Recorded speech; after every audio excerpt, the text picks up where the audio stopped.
बिस्मिल्लाहिर्रहमानिर्रहीम।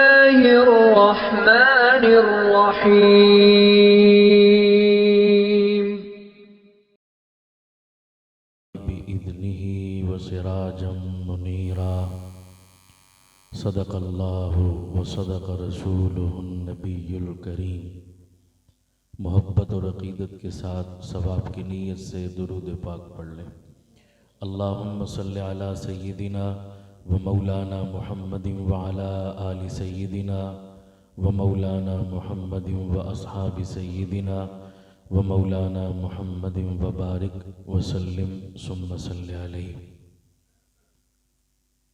इंतहाई लायक़ ताज़ीम हज़रात उलमाए किराम, मेज़बानान गिरामी क़दर, मेरे मोहतरम बुज़ुर्गों, दोस्तों, नौजवान साथियों, काफ़ी देर से आप हज़रात तशरीफ़ फरमा हैं और मैंने भी लंबा सफ़र किया और फिर सफ़र करना है। मुझे आपकी और अपने आप की थकावट का बखूबी एहसास है कि आप भी अपने काम छोड़कर आए हैं और सुबह फिर आपने अपने अपने कामों में मसरूफ़ होना है। ज़्यादा लंबे और तवील प्रोग्रामों का तो मैं ज़ाती तौर पर ख़ुद भी कायल नहीं हूँ। मुख्तसर प्रोग्राम होना चाहिए, लेकिन बहरहाल शायद आपके यहाँ का रिवाज या ज़ौक़ होगा तो मैं आपके ज़ौक़ की नाकदरी नहीं करता अगर आपने ख़ुद नाकदरी ना की। तो आपका ज़ौक़ है सुनने का? ऊँची बोलो ज़रा। लंबा प्रोग्राम आपने रखा है तो आप ज़रा सबूत भी फराहम करो कि वाकई आप ऐसे प्रोग्रामों के कायल हैं। आप पर ज़बरदस्ती नहीं ठोंसा गया, ठीक है भाई? तो मेरे साथ बोलोगे सारे इंशाअल्लाह। तो मेरी आपसे गुजारिश है कि मेरी जो बात आपके पल्ले पड़े, समझ में आए, आपने 5 किलो का सर नहीं हिलाना, 2 छटांग की ज़ुबान हिलानी है, ठीक है भाई? आसान काम पे मैं लगा रहा हूँ आपको। एक दफ़ा मोहब्बत से कहो सुबहान अल्लाह। अल्लाह आपको सलामत रखे। मैं कोई रिवायती ख़तीब नहीं हूँ। मैं ज़ाती तौर पर मदरसे में पढ़ने पढ़ाने वाला मुदर्रिस आदमी हूँ। कोशिश करता हूँ कि मैं रिवायती गुफ्तगू न किया करूँ। वक्त बहुत कीमती होता है लोगों का, तो इसलिए कोई ज़रूरत की बात अल्लाह पाक कहलवा दे तो शायद हमारी सबकी निजात का सबब और ज़रिया बन जाए। तो उम्मीद करता हूँ आप दिल के कानों से सुनेंगे तो इंशाअल्लाह फ़ायदा भी होगा। और मेरी गुजारिश ये भी है कि आपने मेरी गुफ्तगू किसी मसलक का नुमाइंदा बनकर नहीं, हुजूर का उम्मती बनकर सुननी है। सब नियत करते हो इंशाअल्लाह? तो हुजूर का ग़ुलाम बनकर सुनोगे तो फिर ये बातें इंशाअल्लाह दिल में उतरेंगी। मैं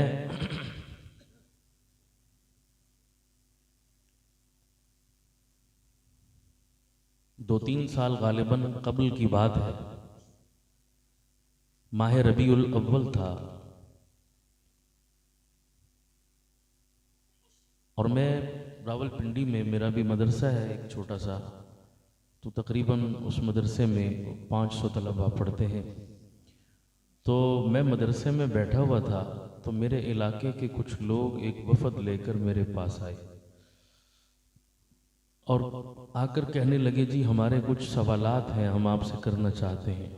मैंने कहा जी बहुत अच्छा। वो बैठे और कुछ मुख्तलिफ मौज़ूआत पर उन्होंने मुझसे सवाल व जवाब शुरू कर दिए। खासी लंबी बात है, मैं तफसील में नहीं जाना चाहता। तो चूँकि रबीउल अव्वल का महीना था तो बातों का रुख रबीउल अव्वल की तरफ मुड़ गया। तो एक बंदे ने मुझसे सवाल किया, कहने लगा जी कि मौलाना आपका ताल्लुक जिस मकतब फ़िक्र से है, आपका ताल्लुक जिस मसलक से है, उस मसलक के लोगों के बारे में ये बात मशहूर है कि ये लोग मीलाद के मुनकिर हैं और मीलाद नहीं मनाते, मीलाद के काइल नहीं हैं। क्या ये बात दुरुस्त है? तवज्जो चाहूँगा। मैंने कहा इस बात में कोई सदाकत और कोई हकीकत नहीं है, ये महज हम पर इल्ज़ाम है। ये स्टेज पर इतने उलमाए किराम मौजूद हैं, मैं इनकी मौजूदगी में पूरी जिम्मेदारी से ये दावा कर रहा हूँ, अल्लाह की कसम हमारा और हमारे बुज़ुर्गों का ये नज़रिया और अक़ीदा है कि जिस शख्स को पाक पैगंबर के मीलाद पर मसरत और ख़ुशी नहीं, दुनिया में उससे बड़ा कोई मरदूद नहीं। बोलो बेशक। ये हमारा ईमान है। कौन कहता है कि हुजूर की विलादत पर हमें खुशी नहीं? बहुत तवज्जो रखना मेरी बातों पर। कहता है अगर आपको वाक़अतन हुजूर के मीलाद पर खुशी है तो फिर इसका कोई सबूत आप दे सकते हैं? कोई प्रूफ आप दे दें कि वाक़अतन आपको हुजूर की विलादत की खुशी है? मैंने कहा मेरे भाई, आपको कैसा सबूत और प्रूफ चाहिए जिससे आप मुतमईन हो जाएं और आपको तसल्ली हो जाए? तो मुझे कहने लगा जी कि आप बताएं, आपने इस महीने में विलादत की खुशी में चरागा कितना किया और लाइटिंग कितने की? अगर आप इसका सबूत दे दें तो मैं मुतमईन हो जाऊंगा वाकई आपको खुशी है। मैंने उनसे कहा कि अल्लाह की कसम, हुजूर की विलादत की खुशी में जितना चरागा और जितनी लाइटिंग मैंने की है पूरे इलाके में किसी माई के लाल ने नहीं की। मेरी ये बात सुनकर वो हंस पड़े, कहने लगे आप हमारे साथ मजाक कर रहे हैं। मैंने कहा नहीं, मेरा आपका मजाक बनता नहीं है, मैं क्यों करूं मजाक? मैं सीरियस कह रहा हूं, जितना चरागा मैंने किया किसी माई के लाल ने नहीं किया। कहने लगे जी कि हमने तो आपके घर पर एक लाइट नहीं देखी, एक बल्ब नहीं देखा, और आप कह रहे हैं इतना चरागा किया किसी ने नहीं किया। मैंने कहा इस वक्त आप कहाँ बैठे? कहने लगे जी मदरसे में बैठे। मैंने कहा इस मदरसे में आपकी मालूमात के मुताबिक कितने बच्चे पढ़ते हैं? कहा जी हमारी मालूमात भी यही है कि तकरीबन 500 बच्चे पढ़ते हैं।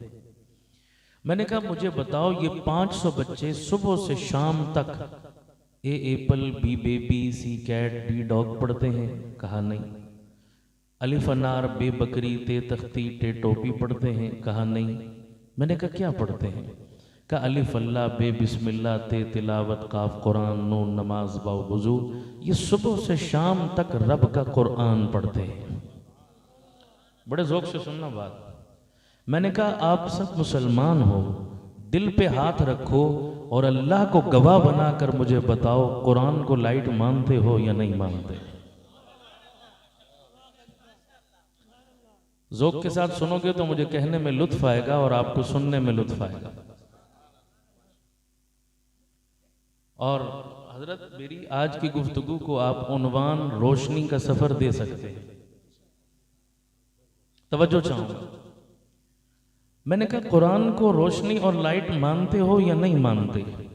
कहने लगे जी बिल्कुल मानते हैं, कुरान नूर है, कुरान रोशनी है, कुरान लाइट है। तो मैंने कहा फिर इस बुनियाद पर मैं ये दावा कर सकता हूं कि ज्यादा नहीं तो कम अज कम पाक पैगंबर के मीलाद की खुशी में इन बच्चों के सीनों में कुरान मजीद की शक्ल में 500 हाई वोल्टेज की लाइटें मैंने रोशन कर दी। कौन कहता है हम मीलाद नहीं करते? कौन कहता है हम चरागा नहीं करते? तवज्जो चाहूंगा। हमें इल्जाम मत दो, बदनाम मत करो, खामखा की तनकीद मत करो कि ये चरागा नहीं करते, ये मीलाद के कायल नहीं। अल्लाह की कसम मीलाद भी करते हैं, चरागा भी करते हैं, लेकिन हमारा अंदाज बाकियों से कुछ, बोलो सारे, अलग है। पसंद अपनी अपनी, नसीब अपना अपना। मैं किसी को कुछ नहीं कह रहा, लेकिन अपनी सफाई पेश कर रहा हूं। ठीक है भाई? बोलो यार, नाराज तो नहीं हो? साथ मेरे बोलते जाओ। मैंने कहा अल्लाह आपका भला करे, आपने मुझसे मेरी लाइटिंग तो पूछ ली और मैंने बता भी दी, अब लगे हाथों आप अपनी भी बता दो। आप कौन सा चरागा करते हो? आप कौन सी लाइटिंग करते हो? मुझे कहने लगा जी हम तो चाइना वाली करते हैं। आपके यहां का क्या रिवाज है मुझे नहीं पता। कहने लगा जी हम कौन सी करते हैं? बोलो। मैंने कहा अल्लाह आपका भला करे, आपने कदरे मेरे जवाब को आसान कर दिया। कहने लगे वो किस तरह? मैंने कहा चाइना के माल के बारे में 2 बातें तो बच्चा बच्चा जानता है। कहने लगे क्या? मैंने कहा पहली चीज, चाइना का माल चले तो चांद तक, न चले तो शाम तक। सही कह रहा हूं? बोलो ना यार। दूसरी बात, चाइना का माल नो गारंटी नो वारंटी, कोई भरोसा नहीं चाइना के माल का। ऐसा ही है जनाब? तो जुमला सुनना और तन्हाई में बैठकर सोचना, ये जुमला नहीं, ये दावत फिक्र है कि जब चाइना के माल की गारंटी कोई नहीं, तो चाइना के माल की बुनियाद पर वजूद में आने वाले अमाल की गारंटी क्या हो सकती है? जुमले समझ आ रहे हैं मेरे? जब चाइना के माल की गारंटी कोई नहीं, तो उस माल की बुनियाद पर वजूद में आने वाले अमाल की गारंटी हो सकती है? बोलो, नहीं हो सकती। अल्लाह चाइना के माल और अमाल दोनों से हमें महफूज फरमाए। आमीन कह दो सारे। मैंने कहा अल्लाह आपका भला करे, तो एक बात और मुझे समझा दो, बता दो। कहने लगे क्या? मैंने कहा ये जो चाइना वाली लाइट जलाते हो, रोशन करते हो, ये फायदा कितना देती है, नफा कितना देती है? मसलन आप इस चाइना की लाइट, ये जो छोटी छोटी लाइटें होती है ना, इस लाइट की रोशनी में 10-15 फुट के फासले पर बैठकर कुछ पढ़ना चाहें तो पढ़ लेंगे। बोलो। कहने लगे जी 10-15 फुट के फासले पर भी नफा तो कुछ नहीं देती, अलबत्ता शोशा बहुत बना देती है। क्या बना देती है? तो जो मेहमान आ रहे हैं यार आपके सामने, मेरे ख्याल में इस मजमे में नया मैं ही आया हूं आपके सामने। क्यों जी? नई चीज को देखना चाहिए। बाकी तो जो है आपके अपने इलाके के हैं, आप देखते रहते हैं, वैसे भी आपके सामने ही आएंगे इंशाल्लाह। तो जितनी देर मैं हूं मुझे ही देखो, इंशाल्लाह आपको फायदा होगा। ठीक है भाई? वो सारे उधर देखते हो ना तो बात का तसलसल टूट जाता है। आना जाना तो लगा रहेगा। थोड़ा सा मेरा साथ दें, आपकी मेहरबानी। मैं थका हुआ हूं काफी, सच्ची बात है, मुझे नींद आ रही है, तो मेरा साथ दोगे तो मैं कुछ कह पाऊंगा। तो मैंने क्या अर्ज किया कि जनाब ये 15 फुट के फासले पर फायदा देती है। कहने लगे कि फायदा तो कोई नहीं देती, अलबत्ता दूर से ये चमक दमक इसकी शोशा बना देती है। मैंने कहा मेरे भाई दिल पर लिख लो, तुम्हारी लाइट तुम्हें 10-15 फुट के फासले पर फायदा नहीं देती। काबे के रब की कसम, मैं जो मदरसे में इन सीनों में रब के कुरान की शक्ल में लाइट जला रहा हूं, मेरा ईमान है इस लाइट की पावर और वोल्टेज इतनी मजबूत और ज्यादा है कि मेरी दुनिया तो रोशन कर ही रही है, मेरी कब्र और मेरे हशर को भी रोशन करके छोड़ेगी। लाओ कोई मई का लाल मेरी लाइट को चैलेंज करके तो दिखाए, मेरी लाइट की नफी करके तो दिखाए। कौन कहता है हम लाइटिंग नहीं करते? सही है भाई? बोलो। बाकी किसी की लाइट पे शक हो सकता है, लेकिन जिस लाइट का मैं तज़किरा कर रहा हूं या आगे करूंगा, इंशाअल्लाह कोई मुसलमान किसी मसलक का हो, इस लाइट की नफी, सारे बोलो, इस लाइट की नफी। मैंने कहा अल्लाह आपको भला करे, एक बात और बता दो। फिर आपने बात छेड़ ही दी है तो एक बात का और जवाब दे दो मुझे। कहने लगे क्या? मैंने कहा जो चाइना वाली लाइट तुमने लगाई है, इसका कनेक्शन कहां से लिया? इसका कनेक्शन कहां से लिया? कई जगह तो कुंडे डले होते हैं, मैं चलो उनकी बात तो करता ही नहीं। मैंने कहा रीजनेबल कनेक्शन कहां से लिया? कहा वापडा के ग्रिड हाउस से। कहां से लिया? बिजली वहां से ली, वापडा के ग्रिड हाउस से बिजली ली। मैंने कहा लो जी, ये तो बड़ा मसला बन गया। कहने लगे क्या? मैंने कहा एक चाइना की लाइट, ऊपर से पाकिस्तान की बिजली, कहो सुभान अल्लाह। मजा नहीं आ गया? दोनों का भरोसा कोई नहीं। दोनों का भरोसा कोई नहीं, दोनों खतरे में है। नहीं, चाइना की लाइट का भरोसा नहीं, ऊपर से जिस कनेक्शन को आपने लिया वो बिजली ही टाइम पर गायब हो गई। आती भी है तो वोल्टेज पूरी, टेंशन ही रहती है बंदे को।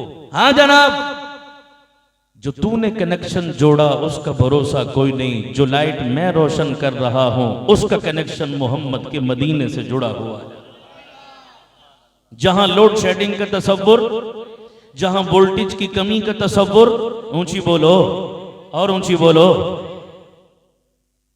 अब आगे एक बात और समझें जरा। हिंदी जुबान का एक मुहावरा है, उर्दू में भी बोला जाता है। वो मुहावरा क्या है कि बनिए से सियाना सो बावला, बनिए से सियाना सो बावला। क्या मतलब? बनिया किसको कहते हैं भाई? हिंदू को। सियाना किसको कहते हैं? अक्लमंद को। और बावला किसको कहते हैं? बेवकूफ और पागल को।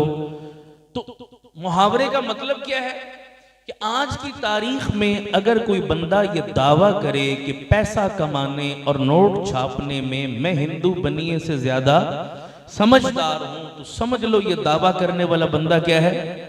बोलो। इसलिए कि पैसा जमा करने का हुनर और टेक्निक और फन हिंदू बनिए से ज्यादा किसी को, लिहाजा उससे ज्यादा कोई पैसे का हरीस नहीं हो सकता। मुफ्ती आजम पाकिस्तान मुफ्ती मोहम्मद शफी साहब रहमतुल्लाह ताला अलैह इस मुहावरे को बुनियाद बनाकर एक जुमला फरमाते थे, अल्लाह की कसम आज की तारीख में अगर कोई शख्स ये दावा करे कि मैं आज की तारीख में सहाबा से बढ़कर नबी का आशिक हूं, तो समझ लो ये पागल है। रूए जमीन पर पैगंबर के सहाबा से बढ़कर नबी का आशिक पैदा, बोलो जिसका ईमान है, उनसे बड़ा आशिक पैदा न हुआ है न हो सकता है। ये बात तो सब मानते हो, नहीं मानते? तो फिर मुझे अगली बात का जवाब दे दो, जब रूए जमीन पर सहाबा सबसे बड़े पैगंबर के आशिक थे, तो बताओ कसूर वालों, सहाबा सालाना के आशिक थे या रोजाना के? जिसका ईमान है ऊंची बोल दो जरा, और ऊंची बोलो और ऊंची बोलो। रोजाना के आशिक थे। ठीक हो गया। अब अगली बात सुनना। आप बाजार में जाएं, बिजली की दुकान पर लाइट खरीदने। क्या खरीदने? आपने दुकानदार से जाकर कहा यार मुझे एक अच्छी सी लाइट चाहिए, मुझे लाइट दे। उसने एक डब्बा उठाकर आपके सामने रख दिया कि जनाब ये बड़ी जबरदस्त लाइट है, इंपोर्टेड है, बिल्कुल जेन्युइन है और बड़ी जबरदस्त कंपनी की बनी हुई है और लाइफ टाइम इसकी गारंटी है और रोशनी भी बड़ी अच्छी देती है। उसके तमाम फजाइल बयान कर दिए। आपका जी आ गया जनाब ये लाइट मुझे ले लेनी चाहिए, बहुत अच्छी है। आपने जेब में हाथ डाला पैसे देने के लिए, तो दुकानदार कहने लगा जनाब सारी खूबियां इसकी अपनी जगह मुसल्लम है, सही हैं, लेकिन एक मसला है। कहा क्या? कहा जलती साल में सिर्फ एक दफा है। जलती साल में ले लेंगे लाइट? बोलो यार, तमाम खूबियों के बावजूद ले लेंगे लाइट? आप कहेंगे नहीं मुझे ये लाइट सालाना वाली नहीं रोजाना वाली चाहिए। मुझे कौन सी लाइट चाहिए? जुमला सुनना जरा, जुमला सुनना जरा, अल्लाह करे समझ में आए। आप कहेंगे जनाब मुझे सालाना वाली नहीं। दुकानदार कहता है क्यों जनाब, सालाना वाली लाइट क्यों नहीं चाहिए? आप कहते हैं जनाब जिस बस्ती में मैं रहता हूं, जिस मुआशरे में मैं रहता हूं, जिस सोसाइटी में मैं रहता हूं, वहां अंधेरे बहुत हैं। जिस मुआशरे में मैं रहता हूं वहां अंधेरे, और बोलो सालाना से काम चलेगा नहीं जनाब, मुझे वो लाइट दो जो हर कदम पर मुझे रोशनी दे। सही कह रहा हूं गलत कह रहा हूं? जालिमों, जब बापडा की लाइट लेने जाओ तो रोजाना की लेते हो, मोहम्मद की शरीयत और सुन्नत की लाइट की बारी आए तो सालाना का सवाल करते हो। समझ आ रही नहीं आ रही? तेरी वापडा की लाइट से तेरे कमरे का अंधेरा जुड़ा है, तेरे मोहम्मद की शरीयत की लाइट से तेरी दुनिया और तेरी कब्र और आखिरत के अंधेरे जुड़े हुए। ये लाइट जलती है तो जाहिरी अंधेरे काफूर होते हैं, वो लाइट जलती है तो बातनी अंधेरे काफूर होते हैं। तो बताइए आपको सालाना वाली लाइट जलानी है या रोजाना वाली? ऊंची बोलो जिसका ईमान है, और ऊंची बोलो कौन सी लाइट? आपको चाइना वाली लाइट जलानी है या मदीना वाली? चलिए इतना मसला तो क्लियर हो गया जी। मैं इनको सालाना से रोजाना पर ले आया हूं। ठीक है जी, अल्लाह करे इस पर अपने बयानियों पर कायम रहे। सियासी दौर है ना जनाब, यू टर्न लेते भी देर नहीं लगती। यहां पर कायम रहोगे ना जी अपनी बात पर। सियासी बयान तो नहीं है ना आपका, अब आपने दिल से कहा, मैंने मजबूर थोड़ा ही किया आपको। रोजाना वाली लाइट अच्छा भाई, मैं आगे थोड़ी वजाहत करूंगा ये रोजाना वाली लाइट होती क्या है। यहां एक छोटी सी बात और समझें, फिर मैं उस पर आता हूं। वैसे ये जो जाहिरी लाइटें हम जलाते हैं ना हर जगह पर, इन लाइटों के बारे में आए इस्लाम का मिजाज चेक करते हैं कि इस्लाम का मिजाज क्या है। इस्लाम कौन सी लाइट की बात करता है और कौन सी लाइट की नफी करता है। इस्लाम कौन सी लाइट को सिलेक्ट करता है और कौन सी लाइट को रिजेक्ट करता है। इस्लाम का मिजाज क्या है। मैं किसी मसलक का हवाला नहीं दूंगा, मैं किसी मसलक के मौलाना की किताब का हवाला नहीं दूंगा, मैं इस्लाम का मिजाज बता रहा हूं। सुनना जरा, लाइट के बारे में इस्लाम का मिजाज क्या है। एक एक मिसाल पर इक्तिफा करता हूं। आप जानते हैं जब मेरे और आपके प्यारे आका का मीलाद मुबारक हुआ, विलादत तैयबा हुई, तो आपने उलमा से सुना होगा हुजूर की विलादत के साथ ही अजीब व गरीब काम ज़हूर पजीर हुए, जिन्हें इरहासात नबुव्वत कहते हैं। उनमें से एक क्या था, किसरा के महल के किंगरे, बोलो भाई, गिरे थे ना जनाब मेरे नबी के मिलाद के साथ। एक काम और हुआ था, फारिस के बादशाह के आतिश कदे में जो आग जल रही थी 2-4 दिनों से नहीं, 1000 साल से, एक लम्हा के लिए कभी नहीं बुझी, मेरे मोहम्मद के मिलाद के साथ ही बुझ गई। बुझी नहीं बुझी, बोलो। 1000 साल से जलने वाली आग मेरे मुस्तफा के मिलाद के साथ ही क्या हो गई। इससे एक बात पता चली, नबी के मिलाद पर जाहिरी लाइटें मजीद क्या जलती, जो जल रही थी वो भी बुझ गई। जुमला समझ आ रहा नहीं आ रहा। मेरे नबी के मिलाद पर इजाफी लाइटें क्या जलती, जो जल रही थी वो भी क्या हो गई। बोलो बोलो, वो भी क्या हो गई। पता चला इस्लाम के मिजाज में जाहिरी लाइट की कोई वैल्यू, बोलो बोलो, कोई वैल्यू अगर होती तो आज इजाफा होता, अगर होती तो आज और जलती। लेकिन मैं तो देख रहा हूं जो 1000 साल से जल रही थी वो भी क्या हो गई, बुझ गई। ये लाइट अहमियत नहीं रखती इस्लाम के मिजाज में। इस्लाम का मिजाज कौन सी लाइट की बात करता है, सुनिए। मेरे आका जब मक्का से हिजरत करके मदीना तशरीफ लाए तो हुजूर ने रियासत मदीना जब कायम की तो सबसे पहले मस्जिद नबवी की बुनियाद रखी, मस्जिद बनाई मेरे नबी ने। अब नबी के जमाने की मस्जिद क्या थी, सहाबा फरमाते हैं छत कच्ची थी, फर्श कच्चे थे, बारिश होती तो छत टपकती थी, नीचे कीचड़ हो जाता था। हम नमाज पढ़ते तो हमारी पेशानियां कीचड़ से क्या हो जाती, लथपथ हो जाती थी। एक जुमला कहने लगा हूं, जरा सुनना। सहाबा के जमाने में, मेरे मुस्तफा के जमाने में मस्जिदें कच्ची थी पर नमाजी पक्के थे। आज बदकिस्मती देखो कि मामला उल्ट हो चुका है। आज मस्जिदें पक्की हैं पर नमाजी नजर नहीं आते। आलीशान मस्जिद है, संगे मरमर लगी, टाइलें लगी, एसी लगे, हीटर लगे, नरम कालीन बिछे, ठंडे गर्म पानी का बंदोबस्त है, हर सहूलत मौजूद है, मगर सजदा करने वाला कोई नजर नहीं आता। अल्लाह आज की मस्जिदों को मस्जिद नबवी का नमूना बनने की तौफीक अता फरमाए, आमीन कह दो सारे। सहाबा फरमाते हैं हुजूर के जमाने में 9 साल तक मस्जिद नबवी में एक लाइट नहीं थी। सिंगल लाइट तो जरूरत भी होती है बाबा, सिंगल लाइट तो हर कोई जला लेता है, सिंगल लाइट नहीं थी। मैं उलमा की मौजूदगी में जिम्मेदारी से कह रहा हूं, मगरिब, इशा और फजर की 3 नमाजें सहाबा कहते हैं हम हुजूर के पीछे 9 साल तक अंधेरे में पढ़ते थे। सन 9 हिजरी में हजरत तमीम दारी रजी अल्लाह अन्हु ने सबसे पहली मर्तबा मस्जिद में चिराग जलाया। 9 हिजरी में 9 साल के बाद एक लाइट जली, वो भी उनके दिल में आ गया तो उन्होंने जला दी। पता चला जाहिरी लाइट की अहमियत, बोलो। वहां मस्जिद में एक लाइट नहीं थी, गली और बाजार तो कुजा, समझ आ रही नहीं आ रही, गली बाजार तो कुजा, ये तो दूर की बात है बाबा। मैं मस्जिद की बात कर रहा हूं जो इबादत गाह है, वहां पर भी तरजीहात में लाइट नहीं थी, फोकस लाइट नहीं थी, मकसद लाइट नहीं थी, इसलिए तवज्जो ही न दी और 9 साल अंधेरे में नमाज पढ़ते रहे। अब जुमला सुनना, जाहिरी लाइट तो 9 साल के बाद पहली मर्तबा जली, मगर मेरे मुस्तफा ने ईमान और कुरान की लाइट पहले दिन से अपने गुलामों के सीनों में रोशन कर दी। तो इस्लाम असल में ये लाइट जलाने आया, मेरा मुस्तफ़ा ये लाइट जलाने आया, जिसे वही की लाइट कहते हैं, सुन्नत की लाइट कहते हैं, शरीयत की लाइट कहते हैं, कुरान की लाइट कहते हैं।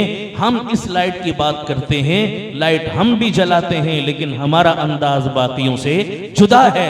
कौन कहता है हम लाइटिंग नहीं करते? कुछ बातें समझ आ रही हैं मेरी? और बोलो सारे, तो लाइट हम मानते हैं, बोलो बेशक लाइट हम, सारे बोलो लाइट हम। चलें थोड़ा आगे चलते हैं। एक छोटी सी बात मैं और भी समझाना चाहता हूं। हमारे यहाँ मशहूर है एक जुमला, डायलॉग के तौर पर हम बोलते हैं अक्सर, कहते हैं जी पाकिस्तानी एक जिंदा कौम है। कहते हो? ओ बोलो, दावे की हद तक, नारे की हद तक ही सही, कहते तो हैं ना। अब आप हंस भी रहे हैं आगे से, इसका मतलब है कि हमारे अमलों की इस जुमले से कोई मैचिंग नजर, अल्लाह सही मानों में हमें जिंदा कौम बना दे, आमीन कह दो सारे। अच्छा चलो जी, एक मिनट के लिए मान लिया पाकिस्तानी जिंदा कौम है। आपसे मैं एक सवाल करने लगा हूं, मुझे बताओ, हम वाकई जिंदा कौम हैं तो जिंदा कौमों को क्या सींग होते हैं? जिंदा कौम के माथे पर लिखा होता है कि हम जिंदा कौम है? नहीं। तो हमें कैसे पता चलेगा ये जिंदा कौम है? जिंदा कौम अपने शिआर और अलामत से पहचानी जाती है। अब जिंदा कौम की अलामत क्या है? सुनना जरा जुमला। जिंदा कौम सीरत और मिशन को अपनाती है। क्या कह रहा हूं? जिंदा कौम की निशानी क्या है? मिशनरी लोग होते हैं, मिशन परस्त होते हैं, सीरत को फॉलो करते हैं, उनका कोई एम होता है, उनका कोई मकसद होता है, वो लायानी और बेमकसद कामों की तरफ नहीं जाते, वो फजूल जिंदगी नहीं गुजारते। तो जो जिंदा कौमें हैं वो मिशन को अपनाती हैं, इसके मद्दे मुकाबिल जो मुर्दा कौमें हैं वो जश्न मनाती हैं। जुमला समझ आया मेरा? जिंदा कौमें क्या अपनाती हैं? जो ऊंची बोलो सारे, क्या अपनाती हैं? और मुर्दा कौमें जश्न पे, नाच गाना, हल्ला गुल्ला, इंटरटेनमेंट, इंजॉयमेंट, इस पर जोर देती हैं। गोया लायानी और बेमकसद जिंदगी गुजारती हैं, बामकसद जिंदगी नहीं गुजारती। मुर्दा कौमों की अलामत। अब आए आगे जरा। अगस्त का महीना आता है, 14 अगस्त की तारीख आती है, तो नेशनल डे है हमारा 14 अगस्त। क्या मनाते हो? बोलो, क्या मनाते हो? और ऊंची बोलो, जश्न। क्या मनाते हैं जी? तो तजाद आ गया। अभी कह रहे थे जिंदा कौम है, और कर क्या रहे हैं? जश्न मना रहे हैं। जिंदा कौमों की अलामत तो जश्न नहीं, मिशन होता है। पूरी कौम जश्न पर लगी हुई, ये क्या टकराव आ गया ना? कौलो फेल में तजाद आ गया जनाब। दावा कुछ और था और कर कुछ और रहे हैं। सुनना आप जरा मेरे गौर से ये जुमले। अच्छा भाई, जश्न आजादी आपने बनाया, अव्वलन तो जिंदा कौमों का शिआर नहीं है जश्न मनाना, लेकिन अगर आपने मनाना भी था तो जश्न का इंतजाम और इंसिराम अगर हुकूमत अपने हाथ में रखती और इसकी कोई हुदूद और क़ुयूद वज़ा करती, कुछ शराइत मुतय्यन करती, इसका कुछ क्राइटेरिया मुतय्यन करती और लोगों को कहती कि पाकिस्तान का नेशनल डे है 14 अगस्त, तुम मनाओ जश्न, लेकिन चलो ये हुदूद है, ये इसकी शराइत है, इसके अंदर रहकर अगर मनाते हो तो ठीक है, इससे बाहर नहीं जाना, तो फिर भी गुजारा हो सकता था। चलिए दुनिया का मामला था, दीन का मामला न था, तो हम इसकी गुंजाइश और इजाजत दे देते किसी दर्जे में। लेकिन बताओ, जश्न आजादी 14 अगस्त का तसव्वुर हुकूमत ने अपने हाथ में रखा या अवाम के सुपुर्द कर दिया? बोलो सारे। अब जुमले मेरे काबिल गौर है, सुनिएगा जरा। जब ये जश्न बजाते खुद एक अच्छा अमल नहीं था, लेकिन हुकूमत ने अपने हाथ में रखने के बजाय अवाम के सुपुर्द किया, तो जब इस तरह के नाजुक मामलात अवाम के हत्थे चढ़ जाएं, तो बताओ उन कामों का बेड़ा गर्क होता है या नहीं होता? ऐसे कामों को अवाम के हत्थे चढ़ाना ऐसा ही है जैसा बंदर के हाथ में उस तरह पकड़ा दो। अब अगर बंदर के हाथ में उस तरह आएगा तो तबाही फेरेगा या नहीं फेरेगा? हमने भी 14 अगस्त की क्या फेरी? तबाही। अब होता क्या है, जश्न आजादी 14 अगस्त के नाम पर बाजे भी निकले, बाजियां भी निकली, हुल्लड़बाजी की, नाच गाना किया, सीटियां बजाई, आवारगी का मुजाहरा किया, बेहयाई का मुजाहरा किया, इंडियन गानों पे रक्स किए, ढोल बाजे बजवाए, अमने आम्मा को बर्बाद किया हमने। और जनाब तूफान बदतमीजी इतना बपा होता है कि शायद मैं इस महफिल में उसका तज़किरा न कर पाऊं। आप बेहतर जानते हैं ये कौम हर साल 14 अगस्त को नित नई खुराफात कर रही है। दिल पे हाथ रख के मुझे बताओ, ये जो 14 अगस्त के नाम पर, जश्न आजादी के नाम पर हम करते हैं, क्या पाकिस्तान का आईन इसकी इजाजत देता है? ऊंची बोलो सारे। पाकिस्तान का इस्लामी मुआशरा इसकी इजाजत देता है? इस्लामी जमहूरिया पाकिस्तान का टाइटल इसकी इजाजत देता है? कायदे आजम ने ऐसे जश्न का कोई तसव्वुर पेश किया था? अल्लामा इकबाल की जिंदगी में कोई ऐसा तसव्वुर मिलता है जो आज हमने ईजाद कर रखा है? जनाब ये खुद साख्ता तसव्वुर है। ऐसे जश्न का पाकिस्तान की तारीख में कोई सबूत, सही कह रहा हूं गलत कह रहा हूं? गलत मयार कायम किया। अब अगली बात सुनना जरा, ये आपने कहां से तसव्वुर और मयार बना लिया कि जश्न आज़ादी मनाने के लिए कोई ख़ास काम करेंगे तभी आप पाकिस्तान के मुहिब समझे जाएंगे, अगर वो ख़ास काम आपने न किया तो आप पाकिस्तान के गद्दार समझे जाएंगे? ये कोई मयार है? कोई ख़ास अमल मयार है जश्न आज़ादी के लिए कि ये ख़ास अमल जो करेगा वही पाकिस्तान का वफादार, और जिसने ये ख़ास अमल न किया वो वफादार नहीं? मसलन एक बंदा पूरा साल पाकिस्तान के साथ गद्दारी नहीं करता, गड़बड़ नहीं करता, इसको लूटता नहीं है, खाता नहीं है, करप्शन नहीं करता, बेईमानी नहीं करता, इसके आइन और कानून के साथ खिलवाड़ नहीं करता, पूरा साल जो हो सकता है पाकिस्तान की तामीर और तरक्की में अपना किरदार अदा करता है, लेकिन 14 अगस्त का दिन आया तो उस बंदे ने अपने घर पे झंडा भी कोई नहीं लगाया, झंडी भी कोई नहीं लगाई, कुमकुमे भी कोई नहीं लगाए, कौमी तराना भी नहीं बजाया, लंबा चौड़ा जलसा भी नहीं किया, पाकिस्तान जिंदाबाद के नारे भी नहीं लगाए। 14 अगस्त का पूरा दिन उस बंदे ने घर में सोकर गुजार दिया। आपका फतवा क्या है? ये मुहिब्बे वतन है या गद्दारे वतन है? मुहिब्बे वतन। पूरा साल पाकिस्तान का वफादार रहा, आइन को तोड़ा नहीं, लूटा नहीं, करप्शन नहीं की, बेईमानी नहीं की। हाँ 14 अगस्त का दिन सोकर गुजारा, कोई झंडा झंडी नहीं लगाता, फिर भी पाकिस्तान का क्या समझा जाएगा? मुहिब, पाकिस्तान से मोहब्बत करने वाला। उसके मद्दे मुकाबिल एक और आदमी है, पूरा साल पाकिस्तान को लूटता है, खाता है, करप्शन करता है, बेईमानी करता है, इसके कानून को तोड़ता है, आइन के साथ मजाक करता है, लूटता है पाकिस्तान को, लेकिन 14 अगस्त का दिन आया तो सबसे ऊंचा झंडा लगाया। समझ आ रही नहीं आ रही? झंडियां भी पूरे बाजार में लगाई, कौमी तराने भी बजाए पूरा वॉल्यूम खोल के जनाब, और 14 अगस्त को बड़ा जलसा किया जश्न आजादी के नाम पर, गले फाड़ फाड़ के पाकिस्तान जिंदाबाद के नारे लगाए, पूरा साल पाकिस्तान को खाया, एक दिन झंडा और झंडी लगाकर जिंदाबाद के नारे लगा दे। आपका फतवा क्या है? ये मुहिब्बे वतन है या गद्दारे वतन है? सारे बोलो और ऊंची बोलो। हाँ आपसे फतवे इसलिए लगवा रहा हूं कि बाद में मेरे खाते में न डाल देना कि मौली साहब फतवा लगा गए थे।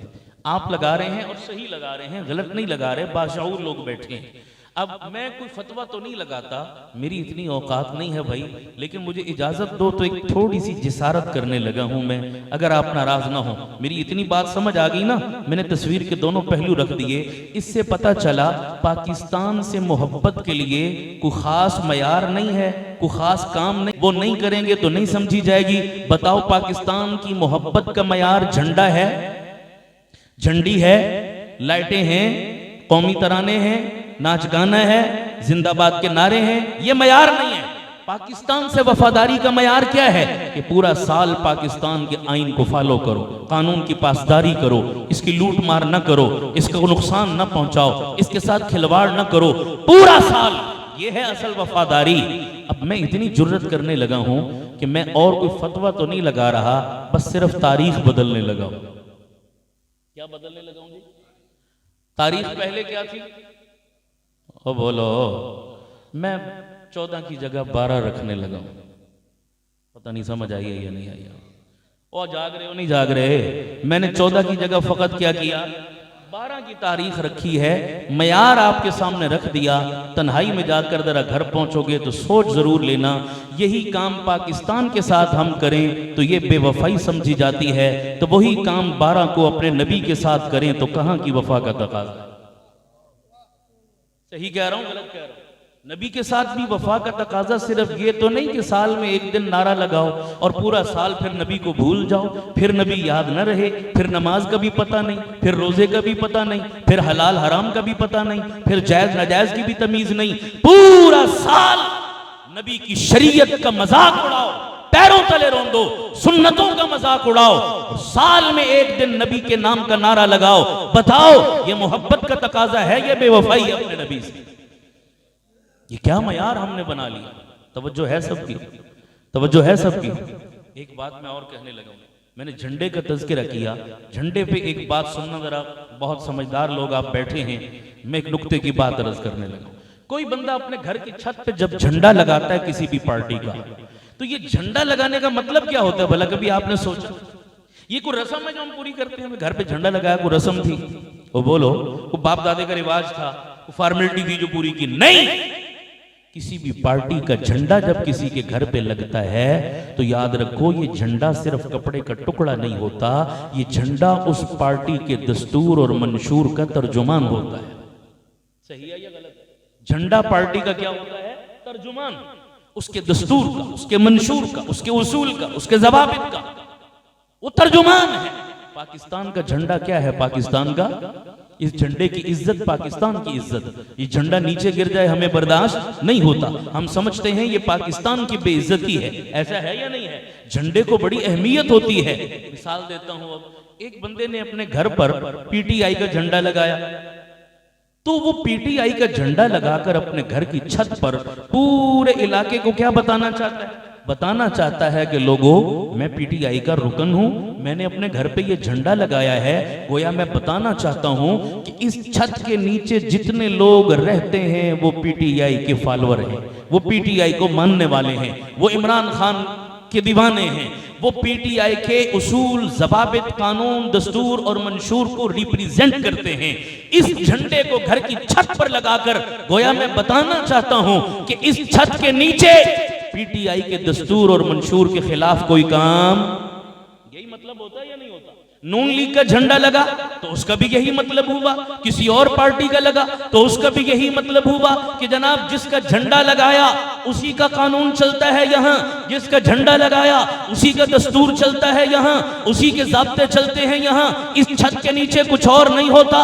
तो इस मिसाल को जहन में रखकर मुझे बता मेरे भाई, मैं तनकीद नहीं कर रहा, तेरे ईमान के दरवाजे पर दस्तक देने आया हूँ कि माह रबीउल अव्वल आता है, दुकानों पर भी, मकानों पर भी, बाजारों में भी, गलियों कूचों और मोहल्लों में भी नबी के नाम का झंडा लगता है या नहीं लगता? नबी के नाम की झंडी लगती है या नहीं लगती? उस झंडे पर नबी का नक्शे पा प्रिंट होता है या नहीं होता? प्यारे पाक पैगंबर का नाम मुतहर उस पर प्रिंट होता है या नहीं होता? तूने अपनी दुकान पर, दफ्तर में, बाजार में, गली में, कूचे में, चौक और चौराहे पर ये झंडा लगाकर सारे इलाके को क्या पैगाम दिया कि लोगों, मैंने अपने घर पर नबी का झंडा लगाया है। इस घर की छत तले जितने अफराद रहते हैं ये मोहम्मद अरबी के गुलाम रहते हैं। यहाँ सब सबक और दर्स गुलामी का चलता है, यहाँ कोई काम बगावत वाला नहीं होता। तूने अपने बाजार में झंडा लगाकर, बाजार की गली में झंडियां लगाकर यह बताया कि लोगों सुन लो, इस पूरे बाजार में जितनी तिजारत होती है, जितना बिजनेस होता है, जितना कारोबार होता है, ये अल्लाह और उसके रसूल के हुक्मों के मुताबिक होता है। यहाँ सूदी निजाम नहीं चलता, यहाँ 2 नंबर माल नहीं बिकता, यहाँ धोखाधड़ी नहीं होती, यहाँ ग्राहक के साथ फ्रॉड नहीं होता, यहाँ 2 नंबरी नहीं चलती। यहाँ नबी के गुलाम दुकानों पे बैठे हैं। झंडा लगाने का यही मतलब है या नहीं? ऊंची आवाज से बोलो, लेकिन दिल पे हाथ रख के मुझे बताओ, ये कौम झंडा लगाकर उससे बदतरीन गद्दारी का मुजाहरा करती है या नहीं करती? झंडा नबी के नाम का लगा है छत पर, पूरी रात घर के अंदर केबल चल रही है, फिल्में चल रही हैं, यूट्यूब चल रही है, टिकटॉक चल रही है, कंजर नाच रहे हैं, घर में हराम आ रहा है, न मां पर्दा करती है, न बेटी के सर पे दुपट्टा है, न बीवी को जो है वो शर्म और हया का एहसास है, कपड़े पहनकर भी वो नंगी है। आवारगी, बदतमीजी, बेहयाई हमारे घर बुराइयों का जौहर बन चुके, गंदगियों का मरकज बन चुके, बाजारों के बाजार सूद से अटे पड़े हैं, हर दुकानदार सूद पर अपनी तिजारत को खड़ा करता है। 2 नंबर माल को कस्में खा कर 1 नंबर कह के बेचते हैं। कोई दुकान ग्राहक ऐसा नहीं आता जिसका हम चमड़ा उतारने की फिक्र में ना हो। सारी 2 नंबरियां चल रही हैं। और जालिमों, पीटीआई का झंडा घर पर लगाओ, उससे बेवफाई नहीं करते। नून लीग का झंडा घर पर लगाओ, उसकी लाज रखते हो। तो माह रबीउल अव्वल में मोहम्मद के नाम के झंडे और झंडियां लगाते हो, उसकी लाज रखने का तुम्हें एहसास कब आएगा? सही कह रहा हूं, गलत कह रहा हूं? बोलो। मैं सबकी बात नहीं कर रहा कि जो भी शायद झंडा लगाता है नबी के नाम का वो शायद गलती कर रहा है। मैं सबकी बात नहीं कर रहा, लेकिन बताओ, एक उमूमी बात कर रहा हूं, गलत तो नहीं कह रहा मैं। तुम्हें पीटीआई का झंडा अजीज है? अल्लाह की कसम, कायनात की हर पार्टी और उसका झंडा मोहम्मद के झंडे पे कुर्बान किया जा सकता है। उससे मोहतरम कोई परचम, बोलो, उससे काबिल इज्जत और काबिल एहतराम कोई कपड़ा, उस झंडे की लाज रखनी चाहिए नहीं रखनी चाहिए? अरे बोलो ना यार। लेकिन किसको तौफीक मिलती है? माफ करना, मैं बड़े दुखी दिल के साथ ये बातें कहता हूं। खुदा की कसम, बताओ, जो मैं बातें कह रहा हूं, कोई मसलक इसकी तरदीद करेगा? ये बातें तो जो गलत हैं गलत हैं। हर मसलक कहता है ये गलत है, हर बंदा कहता है ये गलत है जो शऊर वाला है। मैंने अपनी आंखों से देखा कि यही प्यारे नबी के नाम का झंडा जब ये चंद दिन गुजरे तो कूड़ा किरकट के ढेर पर या नालियों में पड़ा हुआ नजर आया। बोलो, ये होता है या नहीं होता? किसी को एहसास ही नहीं, किसी को परवाह ही नहीं। और एक और बड़ी दुखी बात मैं कहने लगा हूं यार, हद हो गई खुदा की कसम। दिल खून के आंसू रोता है जब ये मंजर देखते हैं। कोई काफिर ये काम करता तो हमें दुख ना होता। नबी का गुलाम, नबी का आशिक कहलाने वाला, नबी का उम्मती क्या कर रहा है अपने नबी के नाम पर? सुनना, मैंने एक जगह से गुजर हुआ, मैंने अपनी इन गुनाहगार आंखों से देखा एक सिनेमा घर। अब सिनेमा घर क्या है? मैं दूसरे लफ्जों में कह दूं, एक गटर का नाम है, तो शायद गलत नहीं होगा। क्या ख्याल है भाई? एक गटर का नाम है सिनेमा घर। क्या कुछ होता है वहां मुझसे बेहतर आप जानते होंगे जनाब। सिनेमा घर के ऊपर भी चरागा हुआ और झंडा लगा और ऊपर एक बैनर लिख के लगाया हुआ कि खुशी है आमना के लाल के तशरीफ लाने की। यारों, मैं लगाने वाले की नीयत पे शक नहीं कर रहा, नीयत उसकी अच्छी होगी जो उसने लगाया, लेकिन उस अल्लाह के बंदे को कोई जाकर समझाए तो सही, जालिम ये झंडा किसका लगाया है और नीचे काम क्या कर रहा है? क्या इससे मेरे नबी खुश हो रहे हैं? मेरे नबी की रूह मुबारक ठंडी हो रही है? मेरे नबी की आंखें ठंडी हो रही हैं? सारा दिन नबी की बगावत और नबी की शरीयत को ज़िबा करता है और ऊपर झंडा लगाया और दावा करता है कि खुशी है आमना के लाल के तशरीफ लाने की। इस्लाम ऐसी लाइट और ऐसे झंडे को पसंद, ऊंची बोलो सारे। हाँ, हम कहते हैं बाबा, गलियां ना सजाओ लाइटें लगाकर, सजाना है तो अपने जिस्मों को मोहम्मद की सुन्नत और शरीयत से सजाओ। ये है असल सजावट। बोलो, सही कह रहा हूं गलत कह रहा हूं? असल सजावट ये है। तो सालाना के आशिक बनना है या रोजाना के? ऊंची बोलो सारे। अमल से जिंदगी बनती है, जन्नत भी जहन्नुम भी, ये खाकी अपनी फितरत में नूरी है न नारी है। तो अमल करके दिखाओ, अमल से इश्क पहचाना जाता है, वरना चूरी खाने वाले मजनू तो हर जगह मिल जाते हैं। अगली बात सुनिएगा, मैं बातें समेट रहा हूं, अपनी तवज्जो चाहूंगा।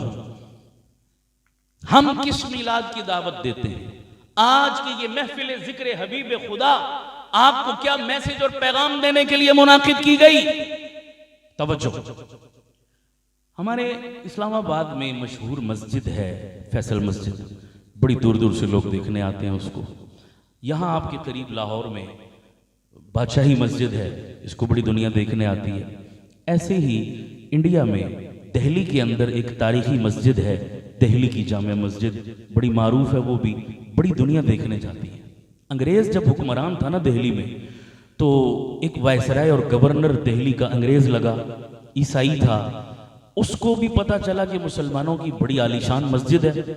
उसके दिल में भी शौक पैदा हुआ कि मैं भी देखूं जाकर, यार कैसी मस्जिद है मुसलमानों की। वो मस्जिद देखने आया ना, तो सीढ़ियों पर, बड़े गौर से सुनना ये बात, सीढ़ियों पर एक भिखारी बैठा भीख मांग रहा था, अल्लाह के नाम पर कुछ देते जाओ। उसने जेब में हाथ डाला, बटुआ निकाला, कुछ पैसे निकाल कर भिखारी को पकड़ाए और आगे चला गया। मस्जिद देखी, बड़ा मुतासिर हुआ। वापस आया ना, तो अपनी बीवी को आकर बताया, यार मुसलमानों की मस्जिद मैंने देखी है, क्या बात है, बड़े कमाल की मस्जिद। तो अगले दिन बीवी को भी शौक पैदा हुआ, भाई मुझे भी दिखाओ मस्जिद। अगले दिन बीवी भी आ गई साथ। वो फिर सीढ़ियां चढ़ रहे थे, फिर वही भिखारी बैठा मांग रहा था। अल्लाह के नाम पर कुछ दे दो। गवर्नर ने जेब में हाथ डाला तो बटुआ गायब। गवर्नर बड़ा परेशान हुआ, पता नहीं मेरा बटुआ किधर चला गया। तो जब गवर्नर को परेशान देखा ना, तो उस फकीर ने अपनी गुदड़ी की नीचे से बटुआ निकाल कर कहा, लो जी साहब जी, ये है बटुआ आपका। उसने कहा, मेरा बटुआ तेरे पास कैसे आ गया? उसने कहा, साहब जी, कल जब आप भीख दे के मुझे आगे बढ़ गए ना, तो रश बहुत था, धक्कम पेल थी, आपने अपनी तरफ से तो बटुआ जेब में डाला था, लेकिन वो जेब के बजाय नीचे गिर गया, आपको पता ना चला। आपके जाने के बाद मेरी भी नज़र पड़ी, तो मैंने संभाल कर रख लिया कि ये अमानत है आपकी, कभी आपसे मुलाकात हुई तो दे दूंगा। इत्तेफाक से आज आप फिर आ गए, तो ये ले आपकी अमानत। तो गवर्नर उस भिखारी की अमानतदारी से बड़ा मुतासिर हुआ, बड़ा बंदा ईमानदार है यार। गवर्नर भिखारी को कहने लगा, ये तूने खोल के देखा था बटुआ, इसमें तो बड़ा माल पड़ा था। उसने कहा, साहब जी मैंने खोल के देखा था, बहुत माल था, अगर मैं रख लेता ना तो मेरे साल की रोटियां निकल आनी थी इसमें से। तो गवर्नर कहने लगा, फिर रख लेता ना, मुझे क्या पता था मेरा बटुआ तेरे पास है, तो तुझे किसने पूछना था, रख लेता तुम। हाँ, कसूर वालों, खुदा की कसम उठा के कहता हूं, इस भिखारी का जवाब सुनना था। ये भिखारी मौलवी नहीं था, ये भिखारी पीर नहीं था, ये भिखारी ग्रेजुएट नहीं था, ये भिखारी डिग्री होल्डर नहीं था, ये कॉलेज यूनिवर्सिटी का फाजिल नहीं था, ये एक आम अनपढ़ सा नबी का उम्मती और गुलाम था, जिसके सीने में इश्क मुस्तफ़ा की लाइट जल रही थी। भीख मांगने वाला भिखारी क्या अजीब जवाब देता है, कहता है, साहब जी जरूरतमंद भी था, रख लेता तो आपको पता भी कुछ न था, एक बात सोचकर मैंने ये बटुआ वापस किया आपको। उसने कहा, कौन सी बात? कहा, साहब जी आप ईसाई हैं, ईसा अलैहिस्सलाम का कलमा पढ़ते हैं, मैं मुसलमान हूँ, मैं मोहम्मद अरबी का कलमा पढ़ता हूँ, और मेरे रब ने कुरान में ये ऐलान कर रखा है कि क़यामत वाले दिन हर नबी अपने उम्मतियों के आमाल की गवाही देगा। ईसा अलैहिस्सलाम आपके अमलों की गवाही देंगे, मेरे पाक पैगंबर मेरे अमलों की गवाही देंगे। मैंने ये सोचकर बटुआ वापस कर दिया कि क़यामत वाले दिन भरे मैदान महशर में सारे नबियों के मजमे में आपके नबी ईसा अलैहिस्सलाम मेरे पाक पैगंबर इमामुल अंबिया को ये ताना न दे दें कि आपके एक उम्मती ने मेरे उम्मती का बटुआ चुरा लिया था। मेरे नबी को मेरी वजह से शर्मिंदा होना पड़े, मेरे नबी को मेरी वजह से ताना सुनना पड़े, तो लानत है मेरी मुसलमानी। मैं कैसा मुसलमान हूं कि मैं भरे मैदान महशर में अपने नबी को शर्मिंदा करूं? कसूर के रहने वाले मुसलमानों, जरा तन्हाई में बैठकर सोचें हम कि हम सुबह से शाम तक न जाने कैसे कैसे करतूत करते हैं, कैसी कैसी स्याकारियां करते हैं। कहीं क़यामत वाले दिन अपने नबी के सामने चले गए, हमारे इन अमलों से मेरा नबी शर्मिंदा तो नहीं होगा, मेरे नबी को दुख तो नहीं पहुंचेगा? कभी हमने भी तन्हाई में सोचा? हर उम्मती के दिल में इस एहसास को जिंदा करने का नाम मिलादे मुस्तफा। किस मिलाद की बात करते हो तुम? जुबानी जमा खर्च कर लिया, चंद लाइटें लगा ली, नारे लगा लिए, इससे हमने समझा कि हमने नबी की मोहब्बत का हक अदा कर दिया। मैं हैरान हूं, आज सड़कों पर लोग नारा लगाते हैं, नारा लगाने में भी डंडी मारते हैं, नारे में भी डंडी मारी। सुनना जरा, नारा क्या लगाया?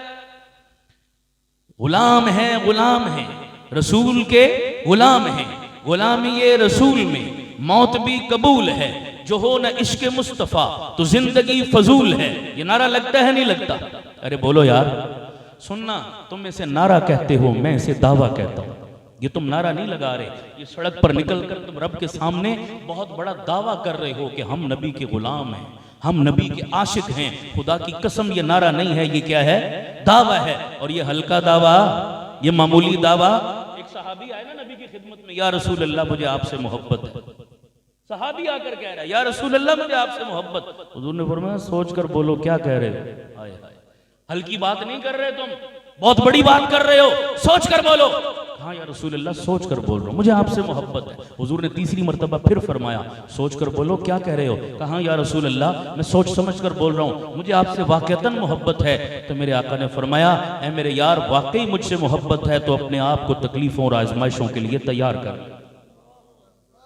ये कैसे हो सकता है बाबा कि इश्क रसूल का नारा लगे और फिर आजमाइशें ना आए, फिर तकलीफें ना आए। एक घड़ा भी लेते हो ना 100 रुपए का, उसको भी ठोक बजाकर पहले चेक करते हो, फिर सौदा करते हो।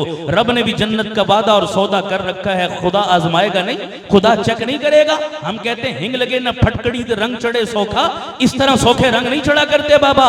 इश्क रसूल का दावा करना है तो जाओ जाके बिलाल से पूछो, जाओ जाके सुमैया से पूछो, जाओ जाके जुनैरा से पूछो, जाओ जाके नबी के सहाबा से पूछो, जाओ जाके शुहदा करबला से पूछो। अब वक्त नहीं है मैं मिसालें इस पर पेश करता। ये क्या तमाशा बनाया है तुमने कि तुम नारे लगाते हो चूरी खाने वाले मजनू बनकर, और यहां भी डंडी मारी तुमने। क्या कहा?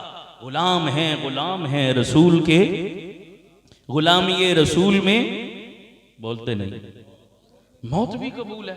बड़े सियाने हो तुम यार, गोल कर गए ना। मुझे बताओ, मौत का नंबर पहले आता है या हयात का? बोलो, ऊंची बोलो। मौत तो अपने नंबर पर आएगी, अपनी बारी पे आएगी। 10 के बाद आए, 50 के बाद आए, 100 साल के बाद आए, मौत ने आना है। लेकिन मौत का नंबर अभी पीछे है। अभी जो करंटली चल रही है ये क्या है? हयात है। तो हयात को क्यों गोल कर गए? हयात का नारा क्यों नहीं लगाते बाबा? इसलिए कि हयात को गुलामी वाला बनाना मुश्किल था। नहीं समझ आई आपको? नारा लगा, गुलाम है रसूल के, गुलाम है, गुलाम ये रसूल में हयात भी कबूल है। नहीं समझ आई आपको? हाँ, ये नारा तुम गोल करते हो इसलिए कि अगर गुलामी ये रसूल में हयात गुजारेगा तो दाढ़ी रखनी पड़ेगी, गुलामी ये रसूल में हयात गुजारेगा तो 5 टाइम नमाज पढ़नी पड़ेगी, गुलामी ये रसूल में हयात गुजारेगा तो सुन्नत के मुताबिक तिजारत करनी पड़ेगी, सूद से बचना पड़ेगा, जुल्म से बचना पड़ेगा, रिश्वत से बचना पड़ेगा, ज्यादती से बचना पड़ेगा, हराम से बचना पड़ेगा, रूखी सूखी खानी पड़ेगी, बच्चों के पेट को भी हराम माल से बचाना पड़ेगा। हाँ जनाब, अगर हयात नबी वाली गुजारनी है तो अपनी माँ बहन बेटी को पर्दा कराना पड़ेगा।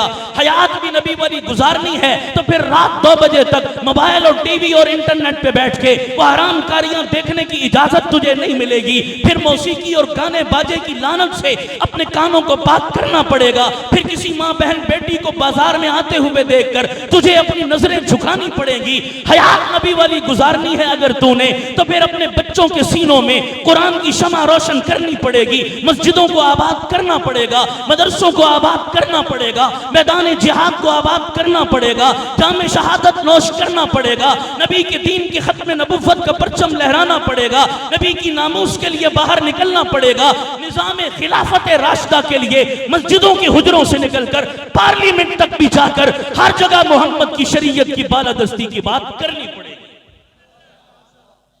फिर हयात नबी वाली गुजारेगा, गोली भी लगेगी, गाली भी पड़ेगी, हथकड़ी भी आएगी, जेल भी आएगी, ताने भी बर्दाश्त करने पड़ेंगे, फक्र फाका भी बर्दाश्त करना पड़ेगा, लोगों की मलामतें भी सहनी पड़ेंगी, बरादरी के बाइकाट को भी बर्दाश्त करना पड़ेगा, रूखी सूखी पे भी गुजारा करना पड़ेगा।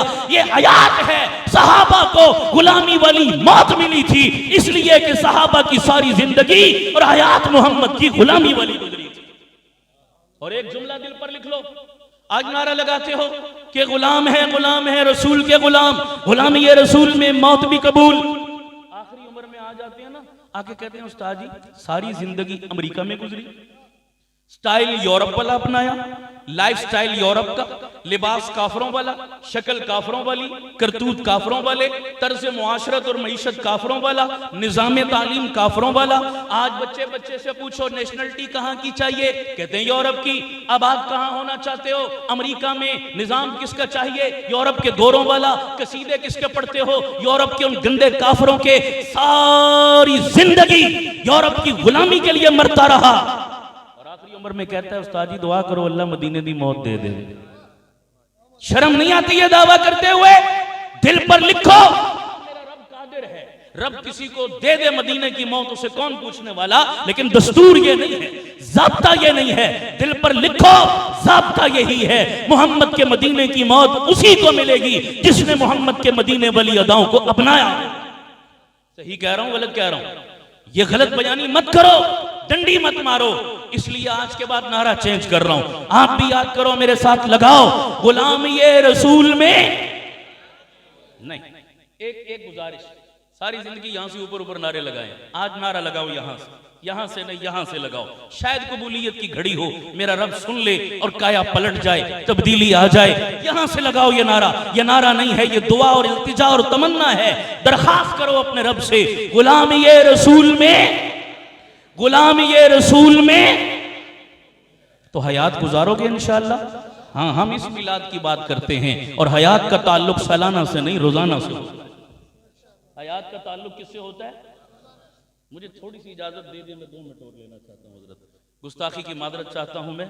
गल वेले दी ते फल मौसम दा, पता नहीं आंदा मौका मिले ना मिले। चलो आज आए गए हैं, फिर जिंदगी वफा करे ना करे, लेकिन एक छोटी सी गुजारिश हो, हम किस मिलाद की दावत देते हैं, हम किसकी बात करते हैं? आखिरी गुजारिश, मैं एक जगह इनवाइट था, कुछ दुनियादार लोग, सेकुलर जहन के मिजाज के लोग वहाँ पर इकट्ठे थे, तो मैंने बात की।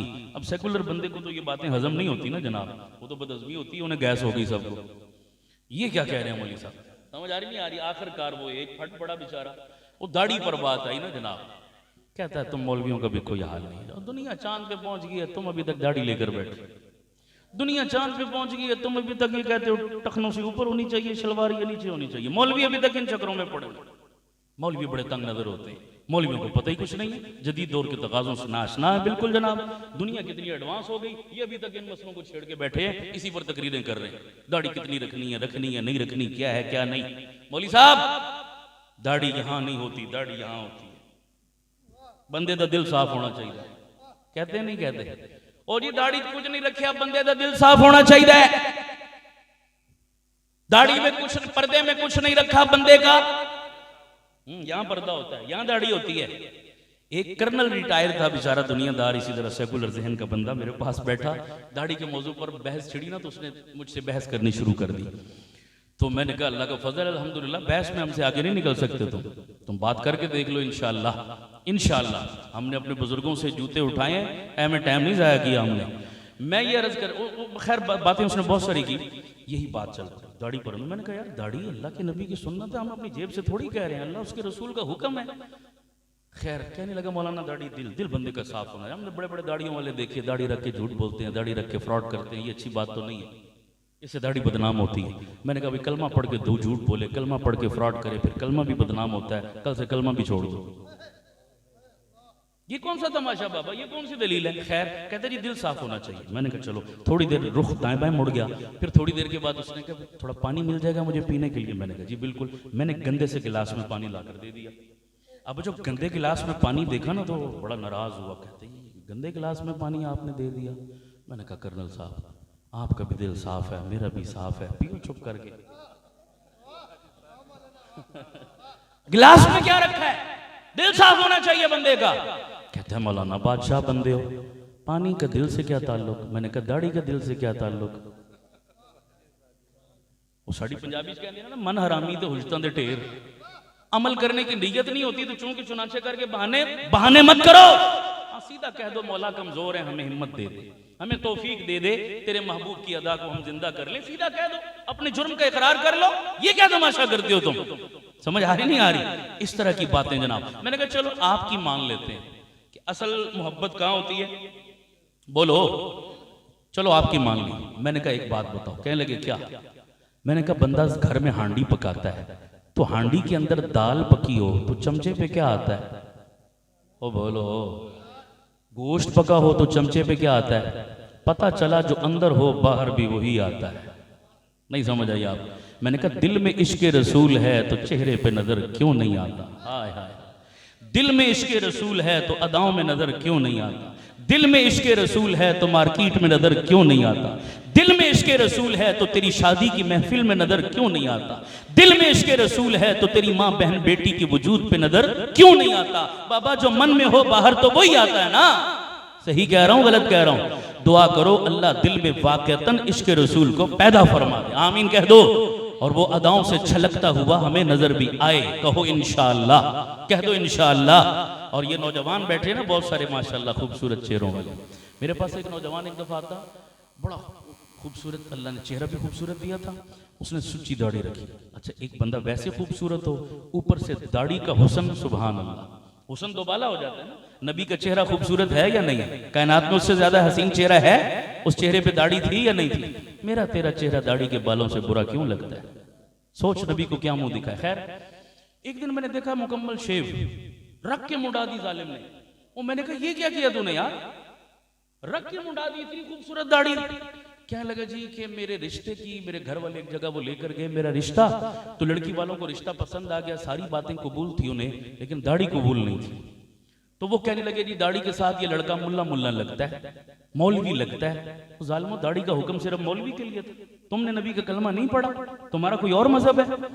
मौलवी लगता है, इसको कहो दाढ़ी मुंडा दे, बाकी कबूल है। लिहाजा घर वालों ने मुझ पर बहुत दबाव डाला तो मैंने मुंडा दी। हाय हाय हाय, खुदा की कसम मैं रो पड़ा, मेरी आंखों में आंसू आ गए और मैंने कहा बदबख्ता क्या कर दिया है, एक औरत की खातिर नबी को नाराज कर दिया तूने, एक औरत की खातिर नबी का दिल दुखा दिया तूने, नबी की सुन्नत मुंडा दी। तो जालिम इंसान, औरत एक ठुकरा देता, खुदा 100 तुझे और रिश्ते दे देता। वो नबी ने मुंह मोड़ लिया तो फिर कहां जाएगा? कोई और दरवाजा है तेरे पास? नबी नाराज कर बैठा है और दुनिया में कोई दरवाजा नहीं है। बड़े घाटे का सौदा कर बैठा है जालिम ये तू। आजकल के नौजवानों को भी कहो ना दाढ़ी रखो, कहते हैं जी बात आपकी बिल्कुल ठीक है, मसला यही है दाढ़ी रखेंगे तो फिर शादी कैसे होगी, रिश्ता कौन देगा? और तुम्हारा इतना कमजोर ईमान है मुसलमानों, इतना कमजोर ईमान है तुम्हारा। हाँ, यहाँ पाकिस्तान में कई नौजवानों को मैंने दाढ़ियां रखवाई ना, तो वो कॉलेज में पढ़ते थे, यूनिवर्सिटी में पढ़ते थे, मुझे खुद आकर बताते जी हमने टोपी पहन ली, शलवार टखनों से ऊपर कर ली, दाढ़ी रख ली। बताओ ये किसका लिबास है? बोलो ना किसका लिबास? ये मेरे नबी का लिबास है। तो इस हुलिये पर लोग हिट करते नहीं करते? तो दाढ़ी वाला आ जाए ना सामने, ओ मुल्ला, ओ सूफी, ओ जुमरातिये, करते या नहीं करते मजाक? मैं खुदा की कसम हाथ जोड़ के कहता हूँ, जालिमों खुद नबी की सुन्नत को अपना नहीं सकते, जो अपना रहा है उसका मजाक ना उड़ाओ वरना खुदा कुफर की मौत मार देगा। डरो खुदा के कहर से, तुम इस बंदे का मजाक नहीं उड़ा रहे, तुम हुजूर की सुन्नत का मजाक उड़ा रहे, तुमने हल्का लिया इस चीज को। अल्लाह से डरो। पाकिस्तान के कॉलेजों में यह हाल है तो अमेरिका की यूनिवर्सिटियों में क्या हाल होगा? वो तो है ही काफरों का मुल्क। एक नौजवान यूनिवर्सिटी का, मैं मौलवी साहब की बात नहीं कर रहा, यूनिवर्सिटी का नौजवान यहां से निकला, तबलीगी जमात में कोई वक्त लगाया तो माशाल्लाह उसकी जिंदगी बदल गई, सर पे पगड़ी आ गई, चेहरे पे दाढ़ी आ गई। था यूनिवर्सिटी का स्टूडेंट और मजीद तालीम के लिए वो अमेरिका की यूनिवर्सिटी में चला गया। अब वहां जब गया ना तो उसको तो सुबह शाम ताने सुनने मिलते, सुबह शाम तनकीद होती उसकी दाढ़ी टोपी पर। तो कोई उसको कुछ कहता, वो सीना फुलाकर कहता, मौला तेरा शुक्र है किसी ऐब की वजह से नहीं, तेरे मोहम्मद की सुन्नत की वजह से मजाक उड़ाया जा रहा है। अरशों पे खुदा खुश, फर्शों पे मुस्तफ़ा। एक दिन उसकी टीचर मिली, ईसाई टीचर, उसको कहने लगी ये तुमने किसका हुलिया बनाया हुआ है? ये दाढ़ी पगड़ी टोपी क्या हुलिया ये? बैकवर्ड, पुराने जमाने के लोग, जमाना मॉडर्न हो गया, पेंटें अब निकरे और कच्छे भी आ गए, दुनिया चेंज हो चुकी है जनाब, अपने आप को मॉडर्न बनाओ। इस हुलिये में तुम्हारे साथ शादी कौन करेगा? हो सुनना नौजवानों, तुम्हारे लिए ये सारा वाकया मैंने सुनाया। वो नौजवान यूनिवर्सिटी का नौजवान था, मदरसे का नहीं, लेकिन दिल में इश्क रसूल की लाइट जल रही थी ना। क्या खूबसूरत जवाब दिया उन्होंने, कहा ओए पास रख अपनी गंदी तहजीब, पास रख अपनी बातें। तू मुझे कह रही है इस हुलिये में मेरे साथ शादी कौन करेगा? सुन, ये हुलिया आम हुलिया नहीं, मेरे मुस्तफ़ा का हुलिया है। और सुन, इस दाढ़ी टोपी पगड़ी के साथ मेरे रब ने मेरे नबी की 11 शादियां करवा दी थी, मेरी एक भी नहीं करवाएगा। चस नहीं आ गई यार? इस हुलिये में मेरे नबी की मेरे रब ने 11 शादियां करवाई थी, मेरी एक नहीं करवाएगा। पास रख अपनी गंदी तहजीब को, मैं तेरी बातों में आने वाला। इसको कहते हैं इश्क रसूल, ये है असल मिलाद मुस्तफ़ा। इसलिए मेरे भाइयों में बड़ी दूर से चल के आया हूं। कुछ नहीं यार, क़यामत वाले दिन ना नमाज है, ना रोजा है, ना कोई और अमल है, कुछ नहीं है हमारे पास। कुछ शक्ल दिखाने के काबिल तो हो जाए ना। दुनिया में भी कहते हैं ना यार, मुंह दुकान जोगे तो हो जाइए ना जनाब। तो फिर दुनियादार बंदा भी लाज रखता नहीं रखता? मुंह दिखाने की लाज रखता है बंदा। क़यामत वाले दिन जाके कह दो तेरे महबूब की, यार अब मैं शबाहत लेके आया हूँ, हकीकत इसको तू कर दे, मैं सूरत लेके आया हूँ। अल्लाह मेरे पास और कुछ भी नहीं, बस तेरे नबी की एक निशानी मेरी समझ में आई थी, मैंने इसको जिंदा कर लिया। अल्लाह इसी के सदके अपने महबूब की शिफात का मुझे हकदार बना दे। कौन कौन मेरा भाई है जो इस मजमे में नीयत करके आज शैतान की कमर तोड़ के इरादा करेगा अपने हबीब को खुश करने का और दाढ़ी रखने का ऐलान करता है? खड़े हो गए, ऐसे मजा नहीं आ रहा, खड़े होके जरा नबी वली हयात आज बिस्मिल्लाह कर दो, जिंदाबाद। अल्लाह आपको मदीने लेकर जाए, अल्लाह हज और उम्रे की ज़ियारत नसीब फरमाए। अब लगाओ नारा, अब मजा आएगा ये नारा, गुलाम है गुलाम है। दिल से ऊंची आवाज से यार, गुलाम है गुलाम है, गुलाम ये रसूल में, गुलाम ये रसूल में जो हो न इश्क मुस्तफा। पक्की दाढ़ी रखोगे, पूरी दाढ़ी रखोगे सुन्नत के मुताबिक, एक मुट्ठी दाढ़ी सुन्नत है, मुट्ठी से कम नहीं करनी। जो दुनिया वाले बक बक करते हैं करते रहे, इधर से सुनो इधर से निकाल दो,